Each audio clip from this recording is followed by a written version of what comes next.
Hey guys, I promised you guys a deck profile like 3 weeks ago, so here you go. We have Crystrons this time.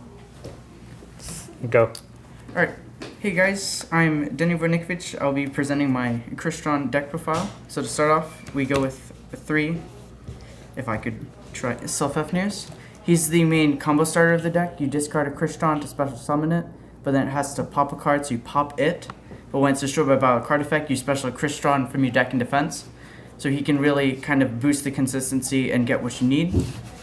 Next up is 2 Crystron Roseniks.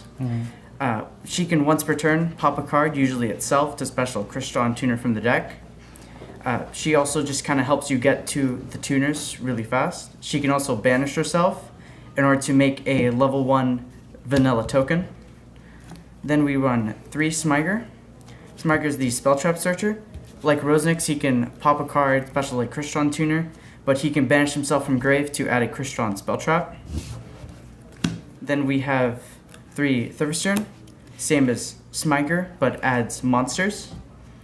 So they have a lot of the same principles in their non-tuners. Why isn't this deck topping? Then we run 3 Parasortal, same as Thurster and all the others, except he can banish himself to special summon a Crystron from your hand, gets a few more out, so you can maybe make things like the Cofort Genius, just to have a link. We run 2 Brionne. He's the second best tuner of the deck. He can special summon a banished non-tuner and synchro with it. Yeah, I've seen people use Mizuki for it. We can bring back Mizuki and synchro summon. Yeah, and then, but whatever you synchro summon has to be a machine. Don Draxter. Yeah. Then we run 3 Citri. She's the main tuner of the deck. Similar to Brionne, but she special summons a banished non-tuner in your grave, and then the materials get banished. You know, the funny thing is, every time I read her card, I think it was on Citrus. Every time I read that card. Citrus. Citrus. Then we just run 1 Quan. Pretty much the worst. I heard he's like trash. He just does it from your hand, but he can be very situational since he has such a low level. We run currently 1 Scrap Recycler. I'm gonna get you 2 more. You need 3. He's just on normal or special. You send a machine monster from deck to grave. Since all of them have graveyard effects, that really helps boost the consistency. And kind of a replacement, since I don't have 2 Scrap Recyclers, I run a 2 Mathematician. He's about to go to 3, which is pretty nice. Instead of sending a machine, he just sends a 4 or lower. And he always has the draw effect, which isn't bad. And also, if Dandy was at 1, you would play Dandy. I would. So much. I run a playset of Called by the Grave. This is mostly my disruption, besides a lot of the Crystrons themselves. You know, it's my graveyard disruption. I never knew understand what that card you're holding right now. DD Trench? Yep. Alright. We use DD Trench. What it does is it banishes a water monster, and when DD Trench is destroyed, it specials that monster.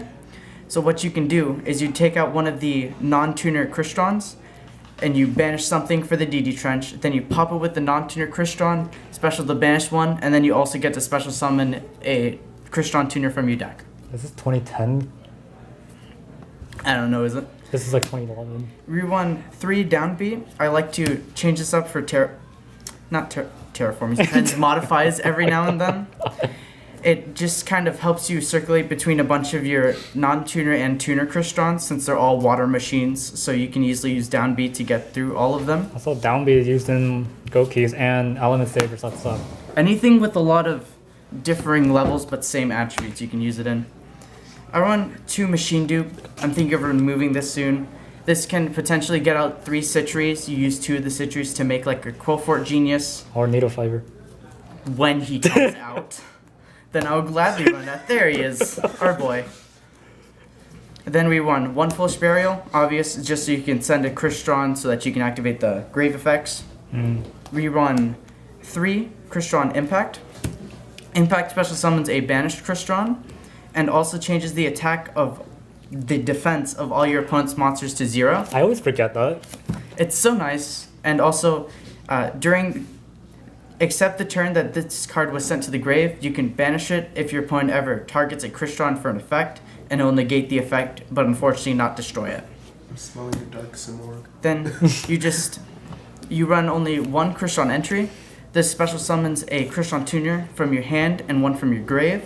It's a little situational, so I don't like to run it at any more than one, but can help every now and then. And then last 2 cards of the deck, we run 2 Heavy Storm Dusters, and this is just kind of for spell trap removal. You got rid of my Solemn Strikes. I'm sorry, man. I only have 1, and you never gave me Solemn Strikes. Moving on to the extra deck, we have 1 Qofart Genius.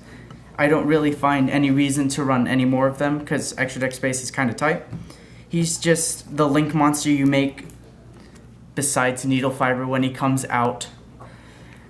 You know, for now, you can easily change him out for a Miss Star Boy. It really doesn't make that much of a difference.